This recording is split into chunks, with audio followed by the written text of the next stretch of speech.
قلت لحد اغنيه اسمر يا اسمراني اقول لك بتاعت عبد الحليم حافظ او دي بتاعت فيلم الوساده الخاليه. الناس اللي عندها معلومات اكتر هتلاقيه بيقول لك دي اللي فايزه احمد غنتها وبعد كده عبد الحليم غناها. ايه القصه بقى؟ ليه الاغنيه دي اتغنت مرتين؟ فايزه احمد غنتها وبعد كده عبد الحليم غناها. قصه وفيها اكتر من روايه. اغنيه اسمر يا اسمراني كانت في فيلم الوساده الخاليه انتاج سنه 57 وكانت من كلمات اسماعيل الحبروك، الحان كمال الطويل. اكيد طبعا هي فايزه احمد اللي غنتها الاول داخل احداث الفيلم. في روايتين، الروايه الاولى بتقول ان هي اصلا كانت لفايزه احمد وسجلتها فايزه احمد بصوتها. طبعا انتوا فاكرين الفيلم كانت احداث عبد الحليم بيحب واحده المفروض انها سمراء، والاغنيه دي اشتغلت كتير، هي محور احداث الفيلم اصلا. طلبوا ان يستعينوا بفايزه احمد تغنيها في الفيلم عشان هي صوت نسائي والاغنيه بتاعتها دي روايه. الروايه الثانيه ان الاغنيه فعلا كانت مكتوبه للفيلم، طلبوا فايزه احمد اللي تغنيها، وده كان بحضور رمسيس نجيب منتج الفيلم، على اساس ان دي قصه حب ما بين اتنين. فايزه احمد هتبقى هي الطرف المحايد اللي بيغني بلسان الاتنين. مش هيبقى منطقي ان عبد الحليم اللي هو اصلا طرف من الطرفين بيغني الاغنيه بصوته في الفيلم رغم ان هو غنى اغاني تانية. دي الروايه الاقرب شويه واللي اتقالت في اكتر من مصدر. سجلت فايزه احمد الاغنيه وكان المفروض انها هتظهر في الفيلم في المشهد اللي بتتغنى فيه كامله، كانت هتبقى فايزه احمد هي المطربه في المكان اللي كانوا سهرانين فيه وهي اللي بتغني. اللي حصل ان فايزه احمد قالت لهم انا هسافر عندي حفلات، قالت لهم لما ارجع اصور المشهد ده اسبوع 2 3 شهر، خلاص الدنيا المشاهد كلها خلصت ومش فاضل غير مشهد الاغنيه. لما الموضوع طول في ميعاد للعرض جابوا موديل كانها هي اللي بتغني وشغلوا الاغنيه بلاي باك. الفيلم خلص والدنيا تمام ورجعت فايزه احمد من بره، ايه يا جماعه هنصور امتى؟ قالوا لها لا احنا صورنا خلاص والفيلم هينزل. اتجننت، لا ازاي تجيبوا واحده ثانيه؟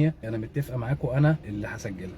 قال ان فايزه احمد رفعت قضيه وكان الفيلم هيتوقف عرضه. حليم حافظ كلمها وقال لها مش ينفع اجيبك مشهد واحد، انت نجمه كبيره، وامتص غضبها. وهي قالت في الفيديو انا كنت ضعيفه جدا قدام عبد الحليم، بلدي كده بيعرف يجيبني يعني. تنازلت عن حقوقها في تصوير الاغنيه، سلموها مبلغ 50 جنيه اقرار ان هي الاغنيه دي كده هي ملهاش حقوق في تصويرها، وعدت القصه والفيلم اتعرض والاغنيه نجحت جدا ويمكن كانت انجح الاغاني اللي في الفيلم لانها زي ما قلنا اتكررت كتير. طب ايه اللي خلى عبد الحليم بقى يغنيها؟ فايزه احمد ملهاش حقوق فيها لان هي تنازلت عن حقوق تصويرها، وفي نفس الوقت هي ما اشترتهاش من كمال الطويل ولا اسماعيل الحبروك. عبد الحليم عجبته الاغنيه وبانها فرقعت قال لك طب خلاص الفيلم اتعرض، طب انا هغنيها بصوتي انا وتبقى سنجل بقى وتتذاع في الاذاعه بما ان الفيلم نجح ونجح باسمي.